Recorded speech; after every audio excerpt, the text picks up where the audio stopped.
Yes. Hello, Manuela. Thank you for being with us today. Um, this has been very strong year for us. We started very strong this year.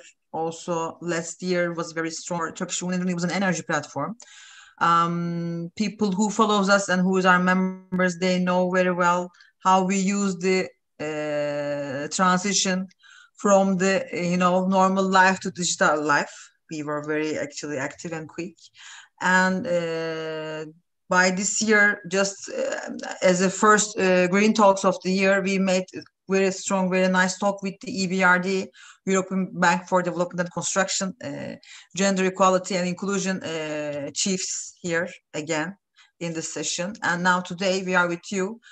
You are connecting from Washington States and you are working for World Bank. And I'll just give you a short introduction. You are social development specialist, social responsibility, inclusion, global practice for Europe and Central Asia region, right? That's right. And actually, you have more than 15 years experience at the World Bank, and you are focused mostly on social sustainability and inclusion agenda, citizen engagement, and gender equality. So right. I believe you like the work you are doing. You should love your work, right? I do. What's not to love? Just to start with, first of all, I would like our audience to to know more about you. Just also, could you please make a short introduction of yourself and how you started to work for social responsibility, social sustainability topics? Actually, I mean, how the life brings you here. Let's say. Yes. So first of all, thank you so much, Sedef. Thank you so much for having me on and giving me the chance to speak to your network. I started working at the World Bank, actually doing something a little different, working on communication. That was my background, what I studied for my bachelor's degree. And at the time, there was this unit that worked specifically on supporting the project, those lending operations that the bank finances from the communication perspective, helping those projects design and implement strategies to engage with the beneficiaries, to engage with the stakeholders of those operations. So I started working in communication. After a few years of doing that, mostly in Latin America, in the Caribbean region, and then I got a master's degree in social policy. And then from there, I switched to the social development field. It relates to the communication work I did before because those communication strategies that I was working on, they were really about, they were a tool to engage with the communities more than a tool to just promote the projects. And so the leap was a natural thing to happen. And as you mentioned, one of the areas I've been working on is citizen engagement, and it relates a lot to that. Communicating with communities, giving them a chance to engage with the project, to ask questions as a way to also help them participate more actively in the projects that the bank finances. So that's a very brief overview of my history of 15 years at the World Bank. Mm-hmm. No, that's very nice. And but for our audience again, I just need to have a clear picture of World Bank.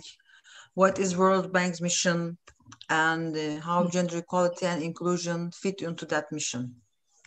Absolutely. I can talk about that a little bit. If you don't mind putting up, and actually before you put it up, let me just say, so as I said, I started working when I did mostly the communication work, it was mostly Latin America and the Caribbean.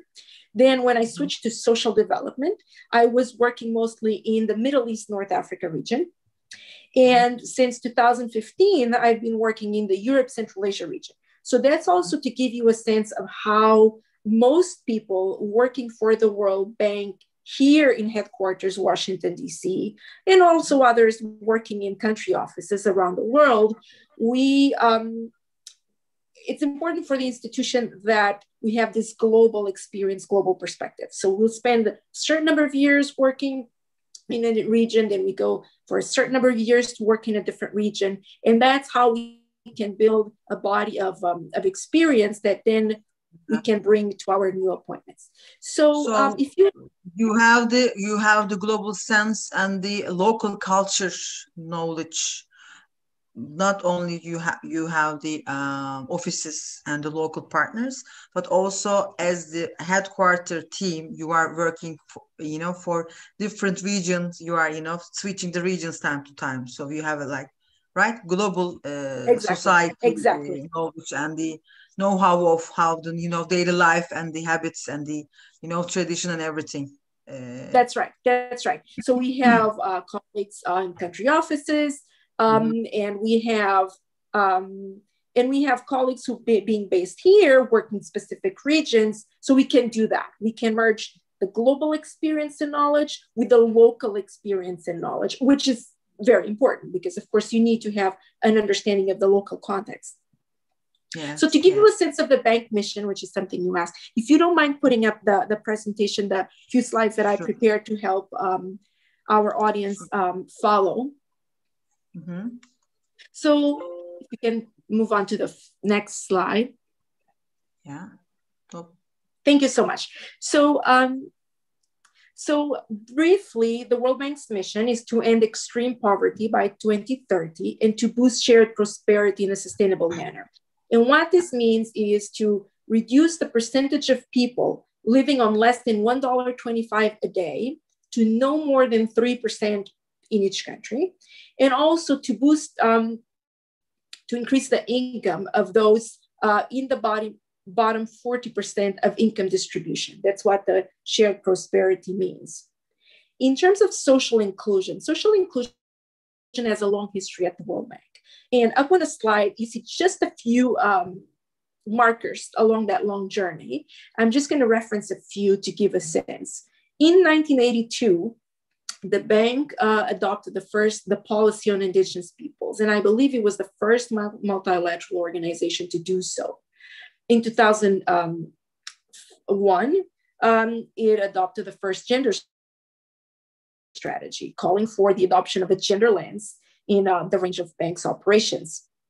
In 2005, it adopted the social development strategy. And in 2012, the World Development Report, which is an annual flagship publication of the bank, focused specifically on gender equality and development. In 2014, the Citizen Engagement Strategic Framework was adopted, which calls really for greater citizen engagement in all the instruments that the bank has, both lending operations, analytical work, policy engagement. But the bank has really pushed very hard and made great advancement in making sure that the projects, the investment projects that the bank finances have mechanisms to engage with the beneficiaries. Can I ask you a question about the citizen engagement? Because we are in Turkey, and this model, this project, I mean, this topic, is it developed for the States or America as a continent, or it is developed for the world in general, specifically that one? So all these policies that the bank has, they apply to the work of the bank. They apply to the investment projects that the bank finances in its client countries. So it would have nothing to do, for example, with the United States, because it's not a client country of the World Bank. But you're talking about Turkey. So for example, the investment projects that the bank is financing in Turkey, they will have mechanisms to engage with citizens and beneficiaries of the project, following the strategic framework.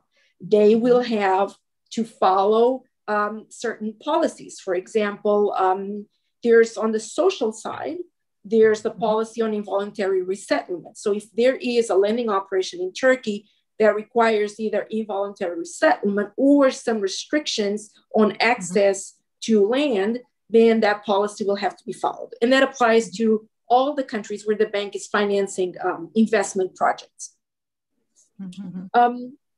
Did that answer your question, or do you like me to continue? Yes. Okay. Yes. So then just a couple of other points that I wanted to highlight on this long journey of social inclusion at the bank.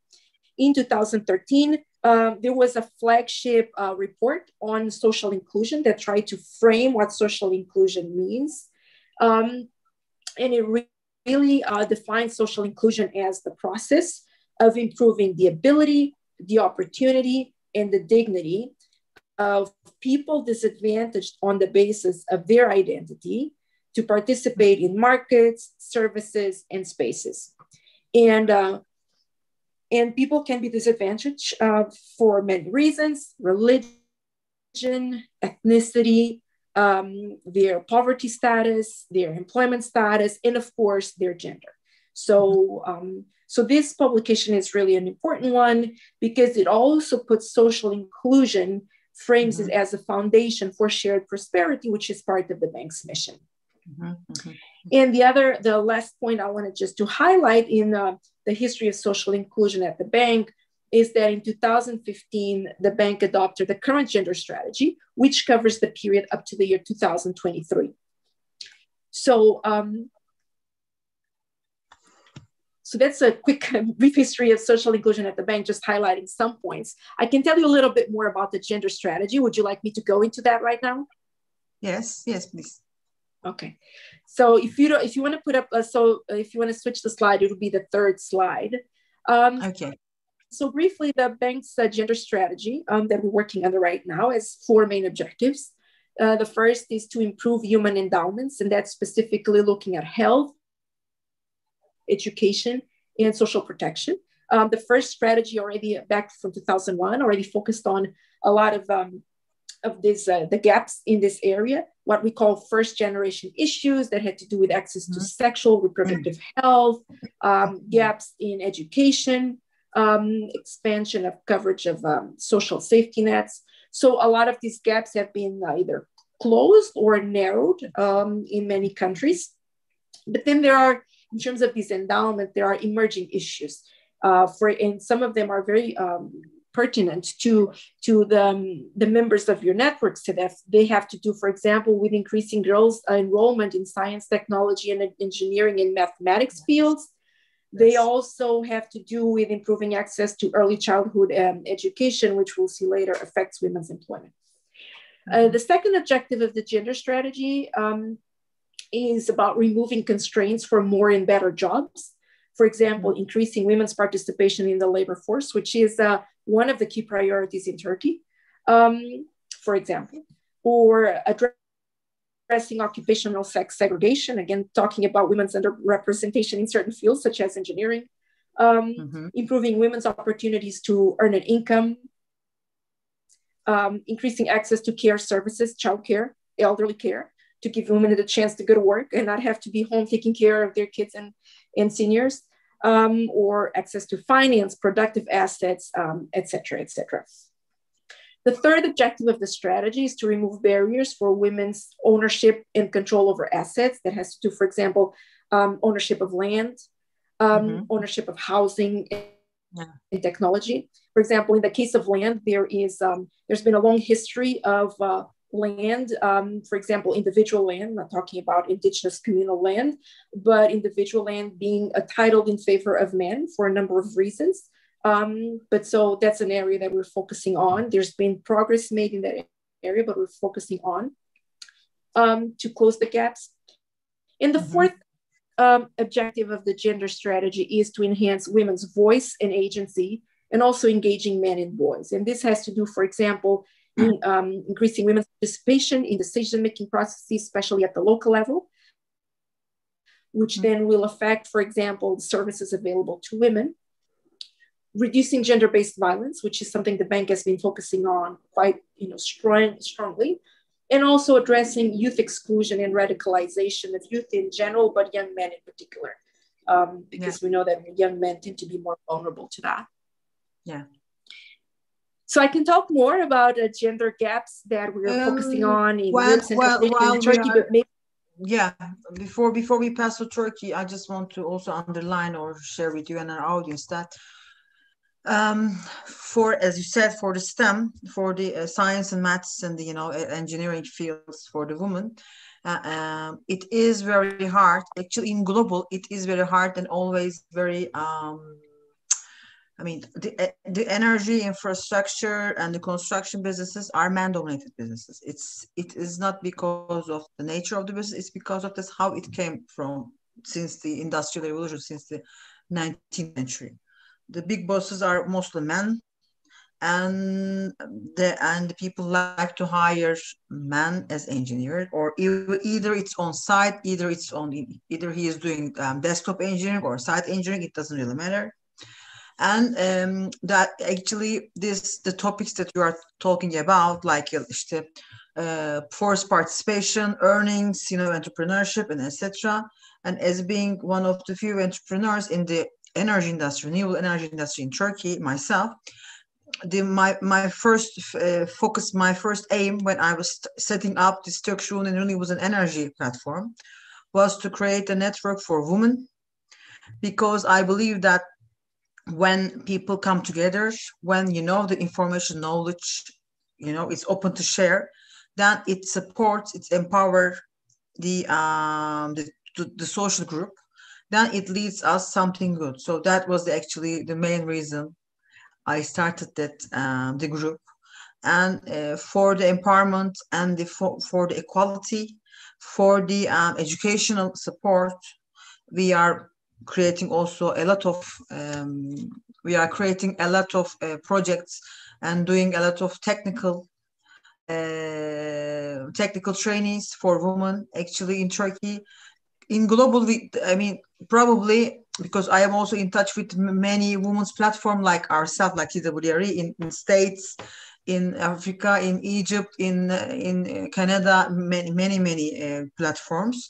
And we also in Turkey started like a technical training program for the wind turbine technicians for the women, with the Nordex Acciona. And as far as I know, it's the first one happened in the world. We've done 2 times, and we will continue to do it. So because we are trying to support, we are trying to educate and also motivate women, to encourage them to apply for the jobs on site, to be technician or to be site engineer. It doesn't matter, but we have to balance we have to equal the balance also for the renewable industries, not only for the engineering, also for many disciplines. So it is very important and crucial that participation of women in any level and any kind of work. It doesn't matter, because works doesn't have the gender. It is just a work. You have the scope of work. You are able to do it or not. You would like to do it or not. That's not somebody is deciding. That you will be deciding as woman or man if you are going to apply or not. You think you can handle it or not. So it's not it is not up to the bosses or the male domination. It is up to you, me, people, young generation, young men and women now listen to us. It is up to them that they believe they can do it or not. So this is this is very that's important. Something I wanted to say, that's something that's very important. I was very happy when I learned that your organization exists, which happened when I started supporting energy projects in Turkey. And it's the fact that you don't have, you're right. The work, it doesn't matter if you're a man or a woman, you can do the work. It's about, your brain power. It's about learning, about engineering and being intelligent and in finding solutions to problems. It's about problem solving, right? And that's not, there's no one gender who's better at that, right? But the issue about having so few women working in energy field, in studying engineering, it has a lot to do with gender equality is about this nexus of household decisions, the markets, the institutions. So for example, in the household, are you encouraged, you as a girl, are you encouraged to pursue something like engineering? Are you encouraged to play with cars and trucks? Are you encouraged to pursue a technical field, or are you encouraged to go in a different direction, right? I have a 1-year-old girl. When I try to look for clothes for her, there's a lot of pink stuff, ballerina dresses. I don't want my daughter to dress like a ballerina. No, she's a baby. That is her choice. That's her decision. There you I go. mean, how she likes to wear or which That's right. color, But there's this there are gender equality has to do with how certain factors determine the way in which men and women relate to each other, and then the differences that result from that, right? And some of the factors include their social, behavioral, cultural attributes that are associated with being a man or a woman. And there's all these expectations and norms. And so there's expectations about you as a young girl, what you might do, what you might focus on, what you might become. And there's expectations of what young boys might focus and do and become when they're an adult, right? So that shapes us in a way. Yeah. Then there's the markets, right? Then there's the markets. You mentioned how, from the Industrial Revolution, you had men owning these companies. And for example, we did some recent work in Turkey very recently, looking at specifically the geothermal sector and looking, what are the companies' profiles? Do they employ men or women? And we learned that some of the companies are family-owned businesses, of course, owned by men, started by men. So there's that culture, right? So then they look for, in hiring, whether it's consciously or unconsciously, they look for someone they can relate to, someone who looks like them, someone who meets their expectation of what an engineer is or looks like, right? So then the markets really, affect whether you have the same opportunity or not. So if you're competing with men engineers, they might be preferred over you just because they're men, nothing to do with your ability. But, again, the expectations that the markets have of your ability, the assumptions they make of your ability because you're a woman. Then there's institutions, and there's formal institutions and informal institutions that can affect your ability. So for example, legislation, right? This is a form of a formal institution. There's in many countries legislation that say that women cannot have certain jobs. For example, in mining, I'm not aware of specific legislation restricting women's employment in Turkey, but there are countries where women are not able to take a certain number of jobs. No, we don't have. And so maybe if you're in the mining sector and you want a field assignment because you need a field assignment to then progress in your career, but the law says that you cannot, go underground, there you go. So it's these three different levels that really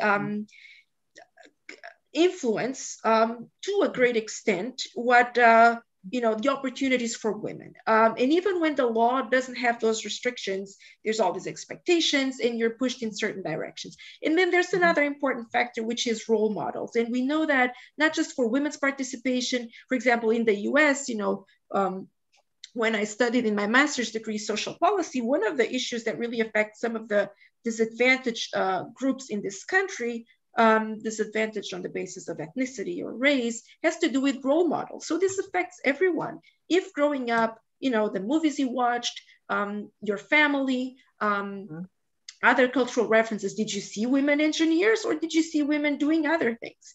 So that's why I was very happy to know that your organization exists, because and the more visible you are, the better.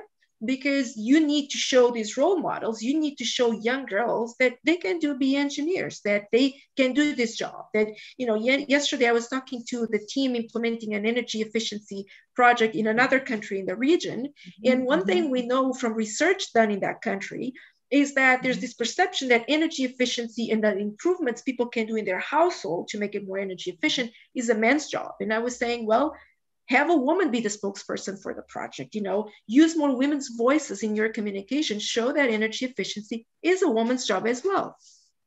So it's so that's why I'm congratulations on the organization that you started, because it's got a lot of work to do.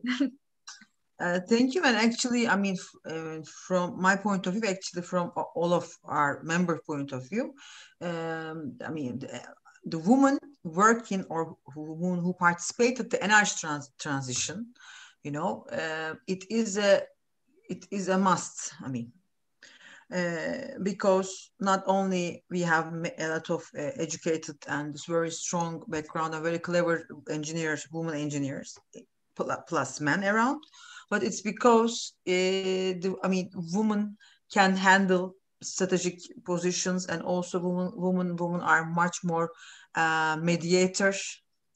Women are much more, most of the time, much more solution oriented, etc. And for the strategic and very expensive investments like power plants, you know, like designing, I don't know, wind power plants, solar power plant projects, biomass, geothermal, etc. The women's participation it should be a must.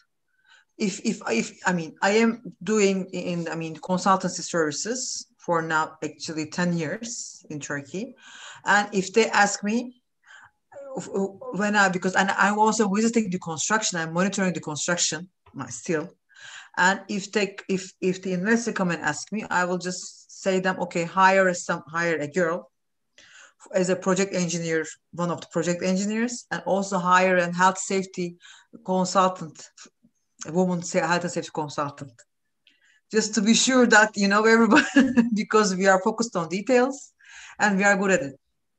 And really, men and women, we have different brains, different kind of, working models in our minds, but it is balancing. We are as together, we are whole.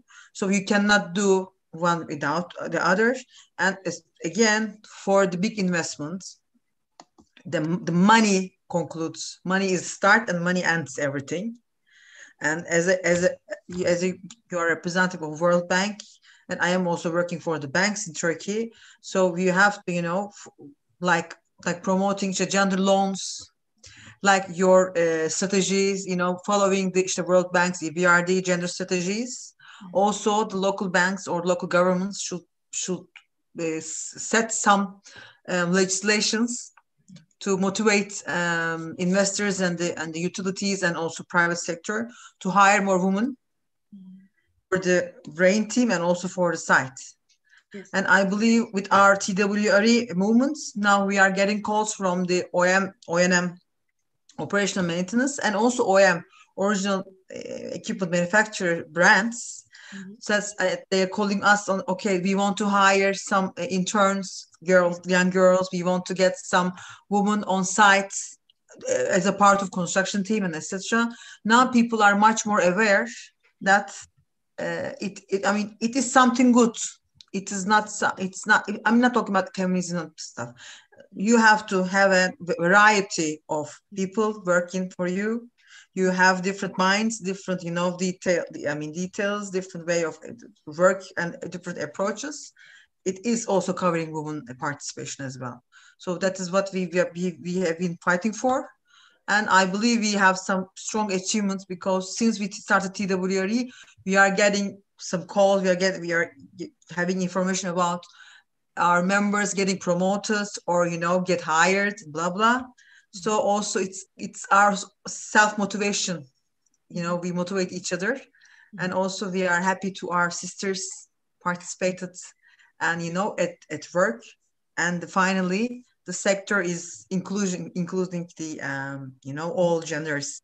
So that's the, yes. And I mean, that really goes to the point of when you have a company, you want your company to be as successful as it can. And so you want to hire the best talent. You don't want to exclude, you know, the best talent just because, you know, the best talent maybe is wearing a skirt instead of pants, right? So, but I think that, you know, talking about, you know, you're saying, you know, companies come to you to help them hire more women. That has to do with the fact, you know, there's a fairly small pool of qualified engineers who are women.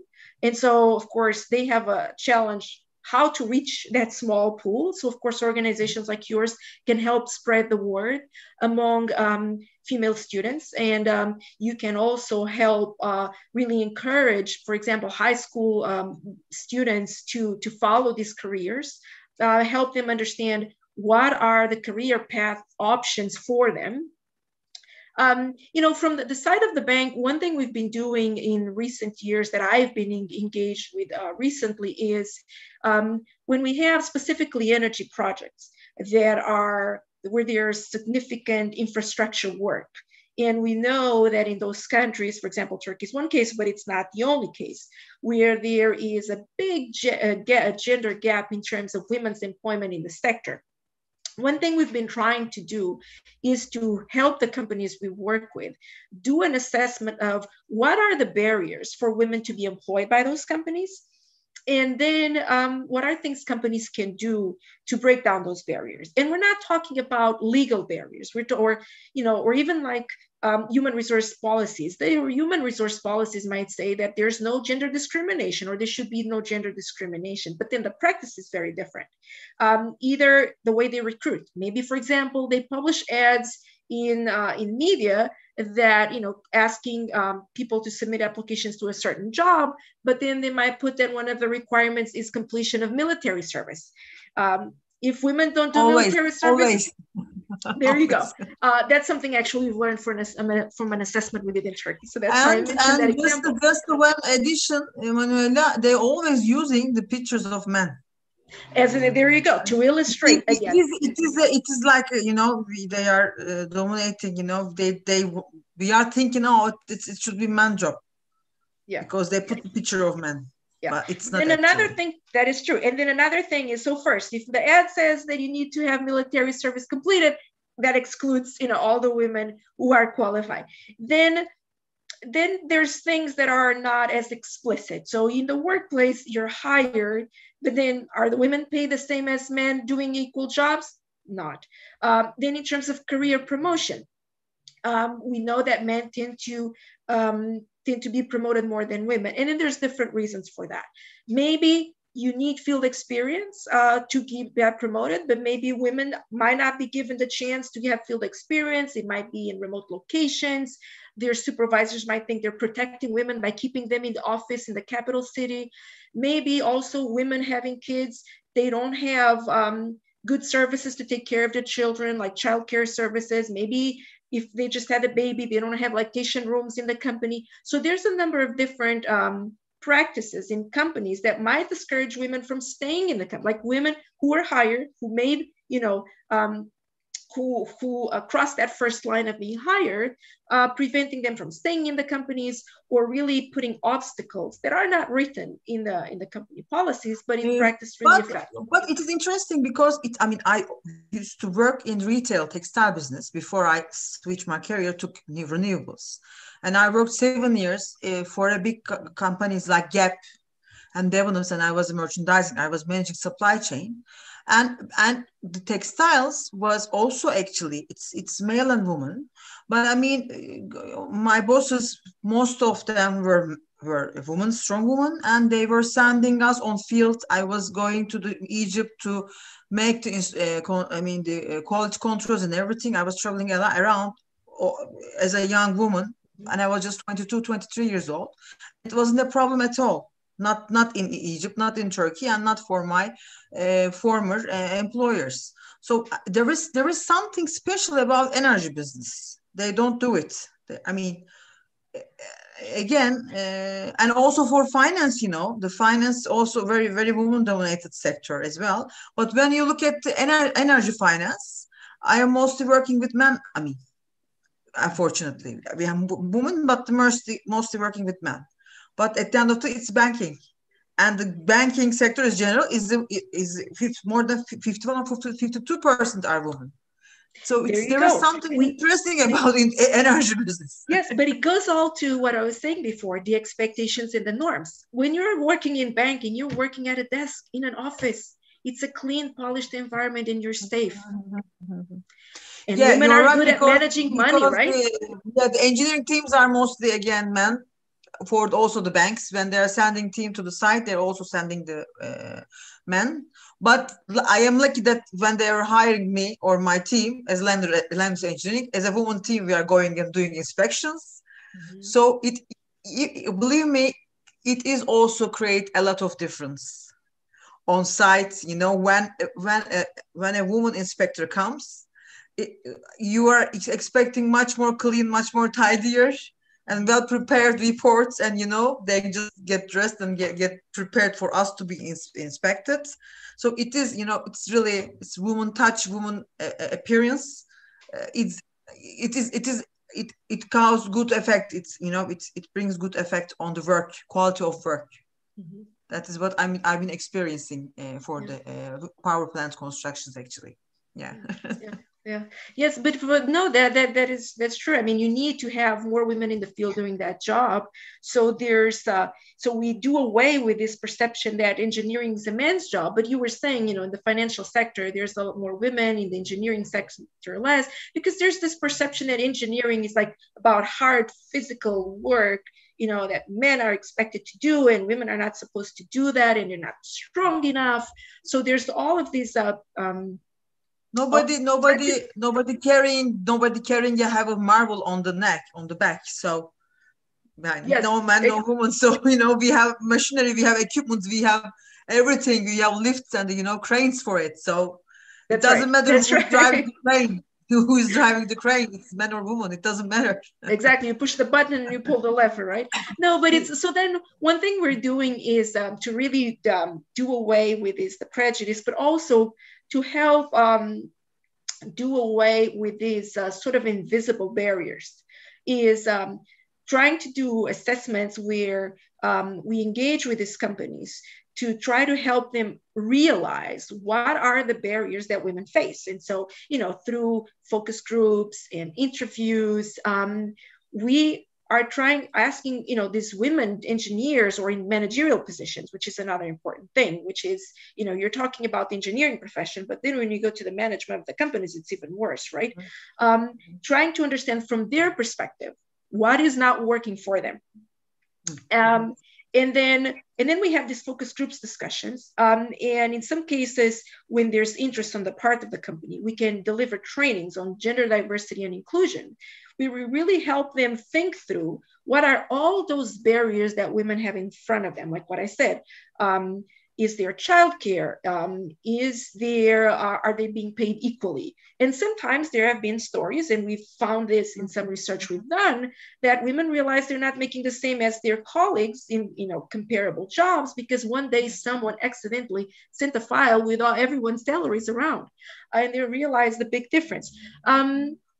But then there are other things in terms of the behaviors, in the workplace. When you're sitting at a meeting and it's mostly men, in some companies, when you speak up, do people listen the same way, and do people respond in the same way than when your male counterparts speak? And we know from research that women engineers in some places suffer a lot of mansplaining, where and so but a lot of these things, I believe that in our daily lives, in our interactions with our colleagues, there's things we do that we don't realize, because they really come from assumptions, they come from prejudice that we're not really conscious about. And so when we do these assessments, and then when companies really have this interest in pursuing the work and having trainings, then we help them, the management and technical staff, men and women, understand all of these different behaviors that really are an obstacle and really affect women's opportunities. I mean, and even with us, at the bank, we're a big institution, and I'm sure the BRD and other institutions that you mentioned do the same. We ourselves have our own biases, and every now and then the institutions try to promote this anti-biases training so that we're more aware of the biases that we have and how that affects our colleagues. So this is an area where it's very interesting, the things that we learn.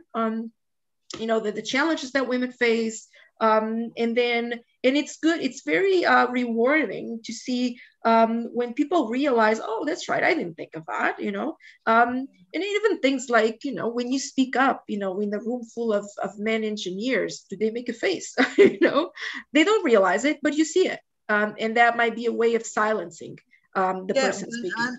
You are right, and also the visibility is an important issue, and to speak out, to loud out, and the people respond and respect your ideas, your opinions, and you have the power, or you are part of the management, and actually the decision team, like being C-level woman, etc. And when I started to work in the renewable field back in 2007, 2008, I was traveling, also trying to to teach myself about the wind industry. I was participating workshops, going to the other countries for the international congresses, etc. And I also started to participate in some trainings and also the congresses in here, Turkey. And it was like all full of men. And I literally didn't see any or didn't met with any woman during the first 4 or 5 years of my career in the energy industry. And I was like, it shouldn't be like this, there should be some women working in the different levels, but why they are not even participating to congresses or workshops or seminars? Where are they? The bosses prefers to stand also out to represent their company and blah blah, the male engineers. But no, I mean, no, that reminds me, there's another issue. That is true. They choose the men to represent, again, the bosses. If the bosses are men, they choose people who look like them to represent them. But there's another issue that has to do with, like we said, there's fewer women who come out of the engineering schools and who would be qualified professionals to join these companies. But we also know from research that when you write an advertisement for a position to hire someone, the language used is often in such a way that it attracts more men. Besides the fact that maybe they're asking for military service that in most countries only men would have, we now know that the language used, the way the job is described in the advertisement, tends to be written in a way with certain stronger action verbs and things like that are more attractive to men. And ability to work at night and blah blah, ability to work 7/24. Yes. And even the language, there's certain language. I don't remember now. I don't recall the specific example that I saw to illustrate the difference. But the language more in terms of that gives the sense of a position of being aggressive and being very assertive. There's certain language describing, besides the night shifts and things like that, describing the activities and the position in a way that make it sound more aggressive and more manly, whereas women might be attracted more by advertisements that give more a sense of maybe a description of the tasks. And there is, if I'm not wrong, a website or an application. I'm sorry, I can't remember the name right now, but that actually allows you, when you have a job application, you submit it through that website, and it helps you sort of translate that advertisement in a way that makes it more appealing to women. So again, it's one of those, it's almost an invisible obstacle in the sense that as you write a job advertisement, you're not thinking about these things, about how certain words are more attractive to this group versus that group. So there's a lot that we're learning about the differences and the obstacles, visible or invisible, that are put in front of women that really, prevent them from having the same opportunities and from pursuing careers that, they would be highly qualified for and where they could do great work and be happy. Yeah. No, I mean, you're right. That leads like social effects for, the hearing, understanding, and also what is the company's position, how a company positioning itself, also a part of social responsibility, or, even in Turkey, as far as I follow, the big holdings, big groups are just publishing their sustainability reports within last 10 years. Before, nobody knew about it. Nobody talked about gender equality. Nobody set some goals and tried to reach that goals for equal rights, for equal employment, and etc. Now it is getting more. It is interesting. It is a popular topic, but it shouldn't be a popular topic. It shouldn't be, that's something you make for the popularity. It should come with the nature of the, being human. Having a big company, it's something different. but because until so recently, you had this huge gap and so many obstacles for women to join this profession. It's good that it's popular because it makes people realize that that there's an issue here, that there's a big gap here to be filled. You were talking about the big companies, the big conglomerates. One thing that we've learned recently from work we've done among geothermal companies in Turkey, a survey that we did, we learned that most companies actually don't keep gender disaggregated data. So if you ask them, you know, some companies don't have women engineers working for them. I guess most or some of them are smaller family-owned companies. Like you said, you know, they were started by men back in the day. But even like if in general you ask how many women do they have on the workforce, they don't keep that data. So even just keeping the data. So when you're talking about companies who in the last 10 years have been publishing reports on sustainability, how are they doing on gender equality? It's good that it's a popular topic because it helps others realize, oh, they don't know where they are. And also then when we do these assessments, then we also help them realize, oh, wait a minute, you don't know how many women you have on your workforce or how those women are doing in terms of career progression compared to the men. For example, women who've been in the company for 5 years, where are they in the career path compared to the men who've been in the company for 5 years? So you need to know, start by knowing the numbers so you can analyze, do you have an issue or not? And usually you do. If you don't have the data, you don't.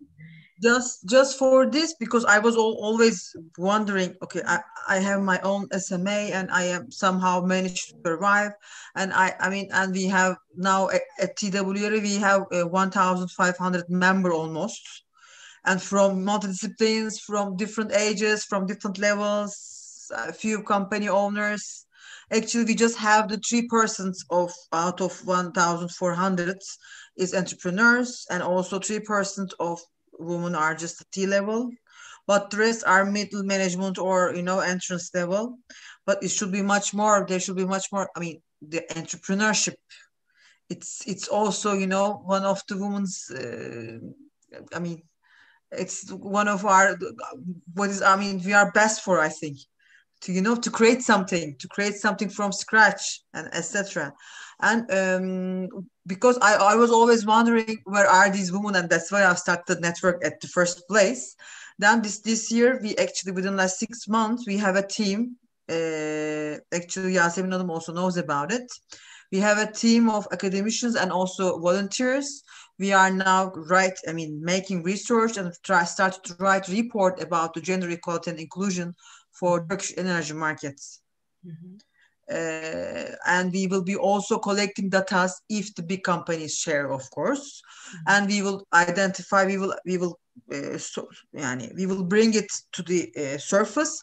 How many men, how many women, how long they have been working, and as you said, I mean, for 5 years of men and 5 years of women, what is their position? You know, how there is are really equal, or, you know, I mean, how they started. I mean, how they're ending. Or when a woman goes to maternity leave, if she ever comes back, and etc. A lot of things, actually, a lot of question marks. So we are just trying to understand how the woman feels working in the fields, and also we will be digging more, try to get more data mining, try to make more data mining from also the big companies, from HRs, to understand really exactly what's happening, because I believe the pictures we will, you know, the data we will bring it out, it will really show the situation. I'm not very positive, and I mean, Ministry of Energy doesn't have such research. Ministry of Work and Environment, I mean, work doesn't have this research. Turkish Statistic Institution, they never done research, especially for the energy. So that, I mean, that's also us, the women will be doing it. You're saying you're not very positive. You say you're not very positive. I'm very positive. I'm very happy to hear what you're saying. We'll see. But I'm not. I mean, I'm positive about the people's beliefs, and also male bosses are very positive now when we talk. But I know that the figures, I believe it won't be more than 19 or 20% in total. Right. Women employment. I don't think it will be higher. But when you look at the global, it is around 32% from the IRENE's International Renewable Energy figures. But I don't think in Turkey we have more than 18 or 17%. in general, not only as engineering, in general, multidiscipline, working in the energy transition or energy. Oh, I don't think it's higher. Well, I am very happy to hear what you're saying, because yes, you might find the numbers to be dismal, but I'm very happy to hear that you're doing that work, because that gap in information is really critical to help move things forward.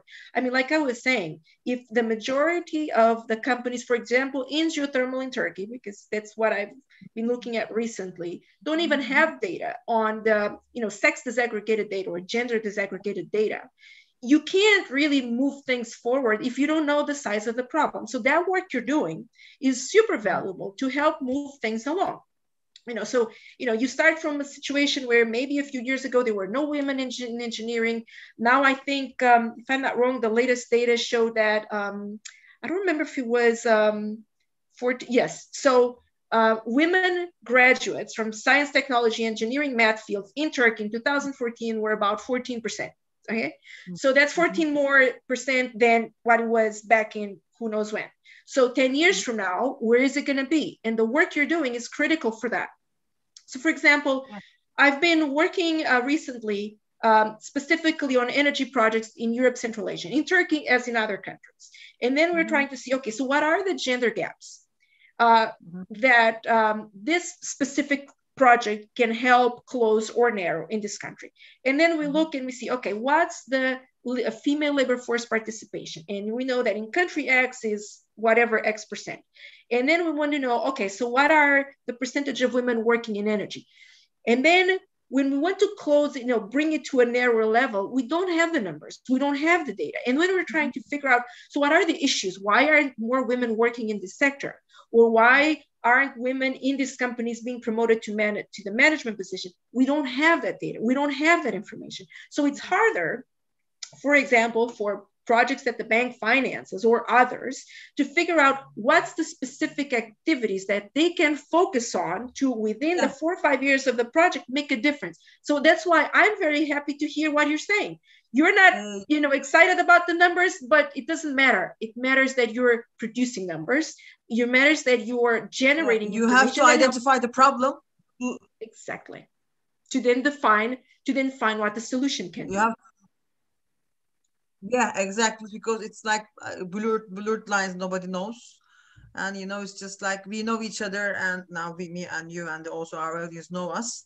But I mean, when you look at the past, who knows what happened? And now, till I set this network, actually, I mean, I don't think anybody take offense, but nobody cares about women, and nobody even thinks about, I'm talking about the government and also other associations. Nobody thinks about, oh, okay, why there are few women? There should be more women. Why not? No, it wasn't the topic at all. Nobody cares because it comes like this from the past. People think that, okay, that's all right. It's a male dominated business. No, it doesn't have to be like this. And again, we have a lot of women engineers, young engineers studying and graduated from the different. We have meteorology engineers, we have energy systems engineers, biosystem engineers, physics and chemical engineers.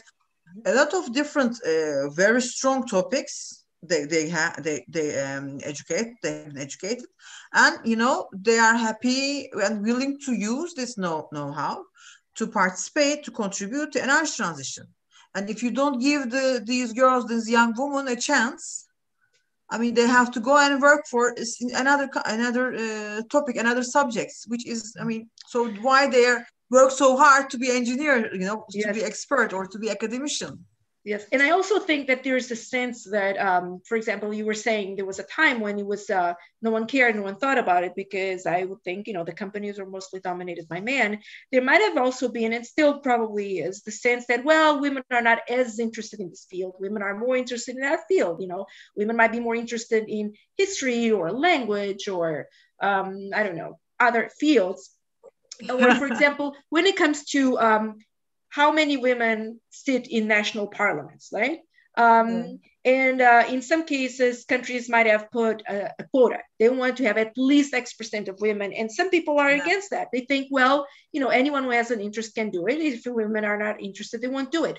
But the reality is that even your interest, as you develop an interest, as I was saying before, it all comes from expectations and norms and role models, and how the markets and your family's decisions and the world around you pushes you in certain directions or pulls you away from certain directions. And it doesn't affect only women. It affects women because girls and young women might be more encouraged to do certain things, to play in certain fields, in men in other fields. For example, when I was in college, I was studying communication. And I had a male colleague who decided to quit because he decided he wasn't interested in that. And he went to learn about being a hairdresser. And some people looked down on that, and turned out he's excellent at doing that. So men are also discouraged from engaging in professions that are considered more female. Gender equality topic is, it's an important topic for all of us. Yeah, yes, it goes both ways, and okay, we are fighting for the women's right, but also at the same time we are fighting for the men's right, because when the things goes good, it will affect everybody. It will equal everybody, and the men and women feel much more relief, and we will be reached that welfare together, not specific genders. So.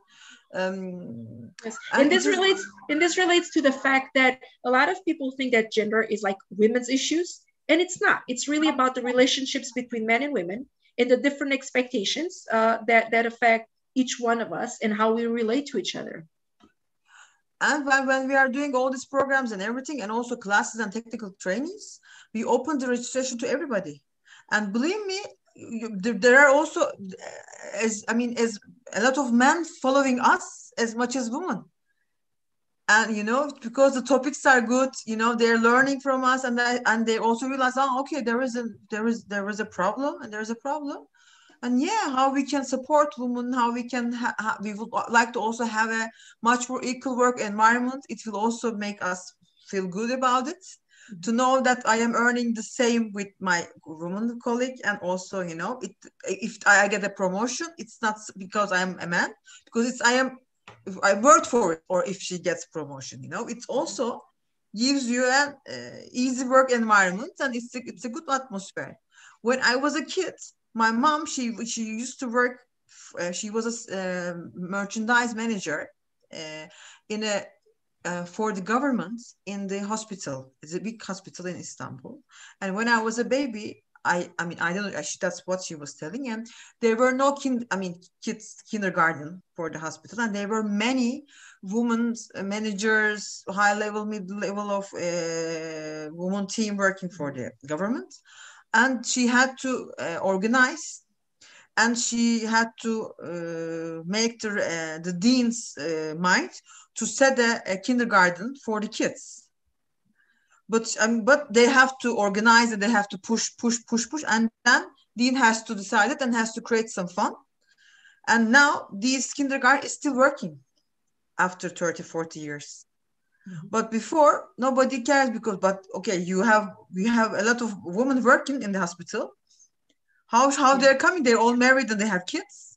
Who's going to take care of the kids? Yeah. And that really touches on one very important point. That's really a big obstacle for women to be more engaged in technical fields. It's the lack of childcare. And the interesting thing again is, even if you think back in the day when only men worked, for example, at energy companies and other, in the industry, men have children too, right? But the expectation is that it was the woman staying home taking care of the kid. So only when women have to go to work or want to go to work is when we realize, oh, wait a minute, we need childcare options. Why? Because women are not staying home taking care of the kids, and there's no expectation that men would do so. On the contrary, maybe, I think, expectations and norms change, and they have changed more in certain countries than others. And so I'm sure that, I have a young baby. My husband decided to be a stay-at-home dad for a while, which is just as good because as the COVID hits, the baby is home.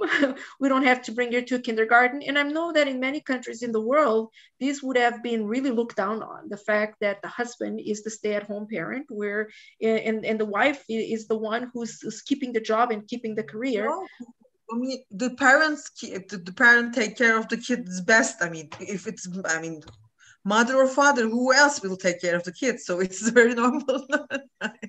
Exactly. It is very normal. But yeah, you're right. Even in Turkey, we just, it's like a taboo. There's a, oh, okay, you have you are a home, I mean, sitting father or blah blah. But now the COVID really actually, okay, it's not, the pandemic is affects everything, but it also has lead us some, I mean, good results. Like, people started to be much more mobilized. We become much more sustainable.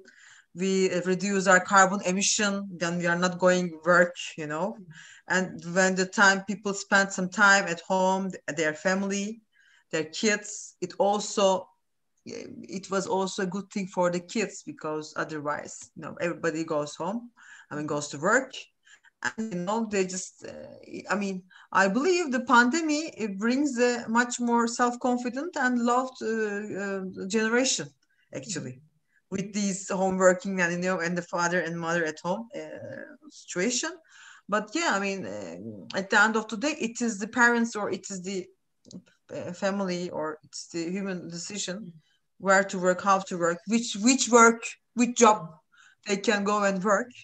And now I know that we also have women pilots in also Turkish Airlines. I was lucky to fly with few of them, and trust me, I felt much more comfortable during the takeoff and landing. So yeah, I mean, yeah, it's true. I mean, it's true, man. Sedef, you have a bias. You have a bias. I am joking. sometimes. Yeah, I shouldn't be. Yeah. I'm joking. But I mean, we are trying to keep as open as possible. Again, for the trainees and everything we are doing as TWRE, we opened for everybody. And again, men and women are following us. And when a young engineer, a male engineer, also asks for my support, I'll try to do my best. Whatever I respond to young women, I respond as same as to the young men. But at the end of the day, they are the one who will get hired and show themselves and have a career. But also one of our when we started the CWRE, the mission and vision, one of my words also say to motivate male bosses to hire more women, and also to motivate young women engineers to work for the energy. So it's both ways, as you said. Yes. Because people the women are just holding themselves back. If I send my CV, nobody really cares, and it will be a waste of time. If they hire me, I won't be, after 5 years, I don't know where I will be with the same level of men who started or when they both started at the same time. Who knows? And also, if I'm hired, how will the work environment be for me? Are they going to take me seriously? I mean, I have friends my age who studied engineering. And then when some of them, women, went to work for big engineering companies, others would tell, well, things are not going too well for her because, she's a woman. And at the time, I mean, this was taken as it's normal. It's, if you're a woman engineer working in an engineering company, of course, your life is going to be tough. That's how it is. And it was accepted, as that's normal. And these days, it's not so much that way anymore. And there's more awareness that is not okay. And it shouldn't be that way. And so, and that's why I am hopeful that, is it true that women have same opportunities? No, especially in the field of engineering, as you well know, but things are moving. The needle is moving. And when we look at work of organizations such as yours and all the studies that you were talking about that you're doing, and the trainings and engaging men and women in trying to engage more young women in the field, that for me is great news. So it's something that I'm very hopeful about. Thank you. We are also trying to keep ourselves as high as energetic as possible.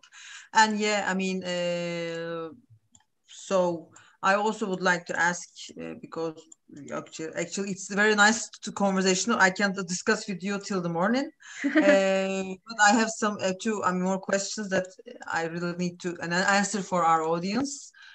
First of all, is what is the World Bank Gender Equality and Inclusion agenda actually? I mean, okay, you have this strategy for the 2016 and 2023, but what then? What will be next? Do you want me to open the presentation again, or? You can, but I can speak. So the way it's working right now is, so we have that strategy, and the strategy has those 4 objectives. And then what we do is in each, for example, I'm working specifically in lending operations. So that means investment projects that the bank is financing, right? There's other types of activities that the bank does, engaging in policy dialogue with governments. And there's also analytical work we do, research, for example, to try to understand what are the issues, specific issues in specific sectors. And so what we're doing is, as we're working with governments to design these investment operations, trying to figure out, either through existing research or through new research, what are specific issues in that sector that relate to the objectives of our gender strategy, that specific project will be able to focus on. And then to figure out what are specific activities the project can undertake to help close that gap or narrow that gap. For example, like as I was saying, if we're working with energy companies, we can, for example, deliver trainings on gender diversity inclusion. It can be that the project maybe has a certain target for a percentage of women employed by the company to increase over the life of the project, or that a certain target for women to be employed to do the construction works during the life of the project. We can do analytical work, so specific research looking at issues. For example, we recently, or actually not so recently, a few years ago, a colleague of mine led work on a survey in 8 or 9 countries in the region, looking at how the changes in energy subsidies, there were energy subsidy reforms that will cut down subsidies, how they would affect men and women differently. And then we take the results of these surveys, and as we design or help governments design energy operations, we look at the findings of the research and we figure out how the operation can address the issues identified in the different countries. So for example, recently, yesterday, I was talking to a team working on an energy efficiency project. We know that in that country, 70% of households are led by women. We know that men care about the technicalities of energy efficiency options, but women don't care about the technicalities. Women care about how much it costs them because they tend to manage. Economy and finance. And women care about the benefits. Are their homes warmer? Women tend to spend more time at home. The kids are home. The elderly are home. And then if it's colder at home because they cannot afford to have, better, more energy efficient homes, then the kids might be sick. So women care about different things. So when you come with a project that gives households the opportunity to improve energy efficiency with different types of technology, you have to be mindful that most of your audience are going to be women. They have lower income than men. They don't care about the technology, but they care about how warm their homes will be and how much it will cost them. So what I'm trying feasible or not. Yeah. Yes, exactly. So what I'm trying to say is, how are we implementing this strategy? We are doing analytical work. We're doing research to then help inform the design and the implementation of the operations that we finance. And then later on, we try to measure the outcomes. Did we help narrow the gap? Did we help increase the percentage of women hired by this company or hired to do this type of work? And then later on, there might also be other analytical work, other research to understand how much, for example, people's perceptions changed. And so when we're approaching the end of the gender strategy, the period, then there will be a stock taking of how much have we made progress on those 4 different objectives. And then based on that, we'll figure out, okay, what's the step, what's the path forward? What's going to be what will be our objectives going forward? So this is how we work. There's a mix of taking stock, doing analysis, financing operations, making sure that operations address certain issues, that and then later on measure the progress that we've made and figure out what should be the next steps. So yeah, again, it's important to identify the problem. Then it is always multidiscipline and a lot of different aspects that, you know, to complete all umbrella, gender equality umbrella and inclusion umbrella. And yeah, women for many different topics has an important role to decide, to manage, you know, to take care as a mother, you know, as a household. It's very important. It's all the same. It's also the same in Turkey. The women's role are still very, you know, society. It's a male dominated society, and you have, if you are born as a girl, as a woman, you automatically has to get married, to have kids, to take care of kids. Either you are working or not, nobody cares. So you always have much more responsibility to the society, to the family, and to the future, and to everybody. So it's always it is hard to be a woman. Yes. You have to work double. You have a double shift to work. And one issue that true, and one issue that we have and we see in many countries is that when we look at the percentage of women working, so female labor force participation is X, whatever number. And then we also look at the percentage of women who are actually in part-time work. And you have a lot more women in part-time work versus full-time work, because women then also carry the burden of taking care of the kids and taking care of the elderly.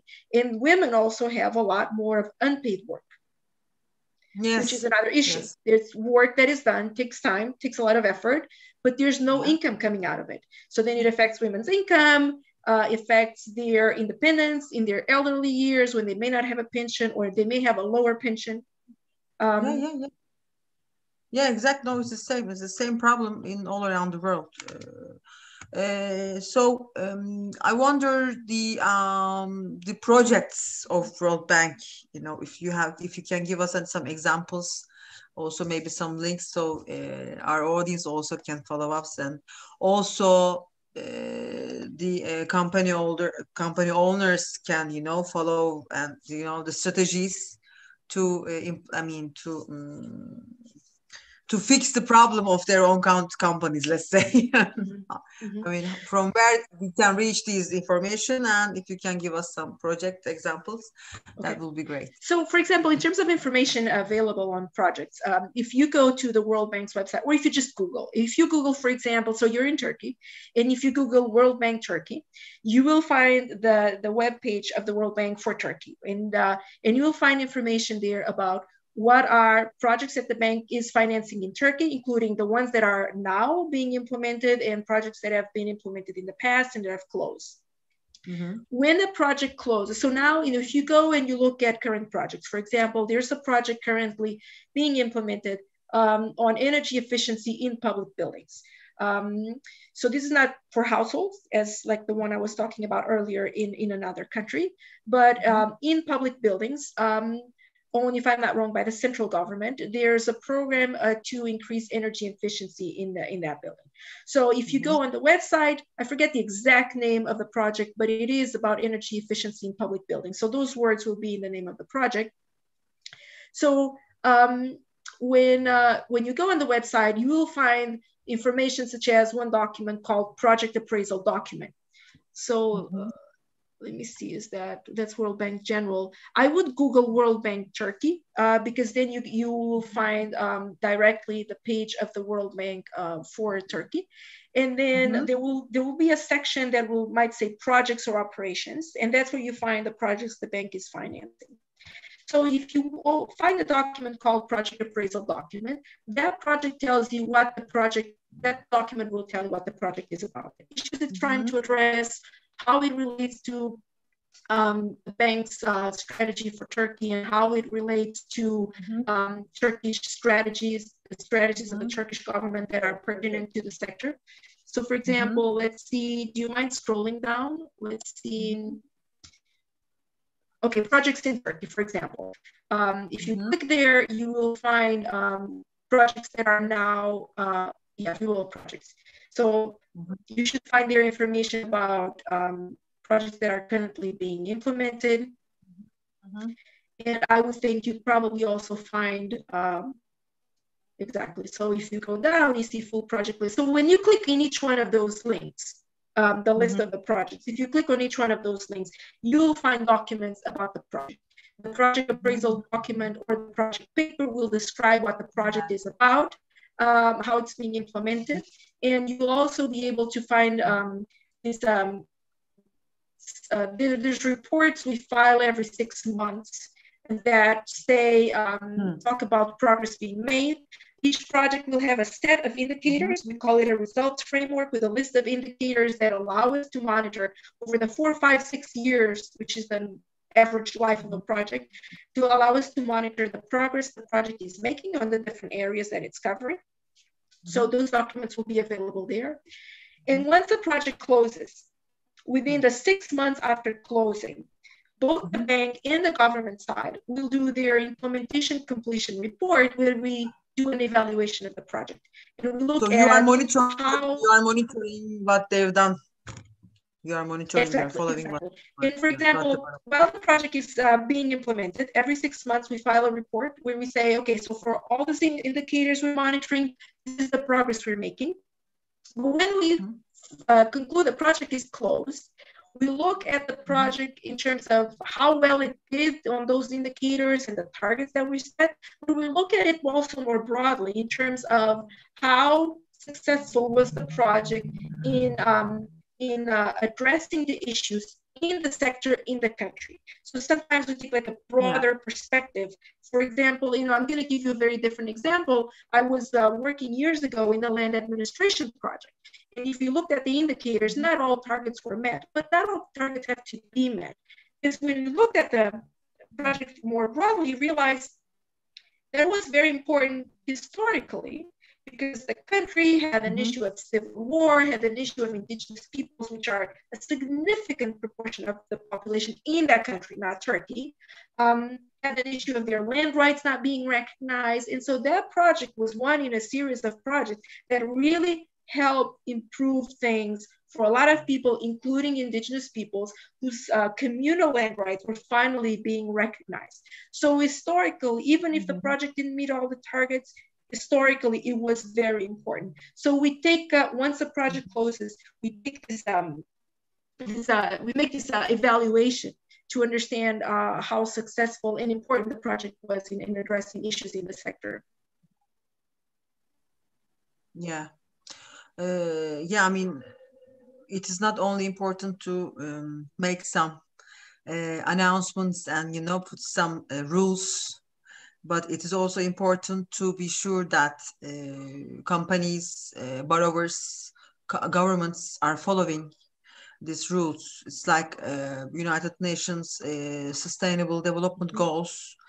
Everything is connected to each other, and you cannot achieve one thing without another, like equality in education, gender equality, sustainable production and consumption, climate action. They're all connect to each other. You cannot achieve one without another. And this is very important to not only speak, but also put in action to get some real results. And again, as this woman platform, we have a very strong team, and we are really, it's all volunteers. We are not charging any member fees. Everybody is giving their the time from their own private lives, and they're doing it voluntarily, and they're happy to do it. And it is very important to have such a sisterhood, let's say. And and it really also makes people understand, and there is a gender issue. So, and there is a gender issue, but we will sort it out together, not only women. We will sort it out. Absolutely. Yes. Yeah. Well, I am checking. We have audience and people. Thanks for this important meeting. And actually, we don't have don't have any questions because they are here to listen mostly this time. So if you have any additional words or comments, I would like to hear. Then we can say goodbye. Well, actually, my comments are, first of all, thank you so much for having me. This has been a very interesting conversation. Like I said, I mean, I was very happy when I learned that your organization exists. I think there may be at least one other country, NECA, where in Europe, Central Asia, where I've heard of similar organization, but they're not common. They're few, and they are very important. And you have a very important job to do. And organizations like yours really are a very important resource support for operations that the bank and other institutions finance. Because when the bank or the World Bank or EBRD or other organizations are focusing on gender equality and they're trying to figure out how their operations can help move the needle, make a difference, we need to rely on organizations such as yours to spread the word, to find the candidates, to help really change the perception that engineering or technology or industry is not just a men's job. Anyone can do it as long as they have the interest and the skills and they learn, right? They study in those fields. So I'm very excited about the work you're doing. I'm very hopeful about all those activities that you mentioned you're working on. You think you might be discouraged with the data that you find. It doesn't matter. It matters that you're finding the data. It matters that you're putting it out there and you have the network and you're spreading the word and you're organizing these events. And so that is huge. And so that is very important. So I just want to say congratulations. That's the one word I have for you. Congratulations. And thanks for having me here today. I wasn't sure how many women working in the field and what will be the figures we reach out, but I believe there are more women that we haven't reached yet. And probably my aim is to make this network either up to the 5K, maybe within a couple of years, by doing, of course, by supporting the young engineers to get hired from energy industry, energy transition. And therefore we can make it, the just transition could be achieved. We should fight with climate change together, and we should get rid of the fossil fuels and the oil and gas as quick as possible, because now world started to give alerts already. And if there is one home, we shouldn't look. We can look for other. We can look to the moon or Mars, but this is our home. This is our planet. So we have to work collaboratively to sustain, the life by using green energy, green fields, with all these policies and everything. Thank you very much, Manuela. It was very nice I'm honored to have you here with us today. Thank you for your time. Loves and kisses to your lovely girl. Thank you again. I hope to see you soon. Thank you. Likewise. Thank you.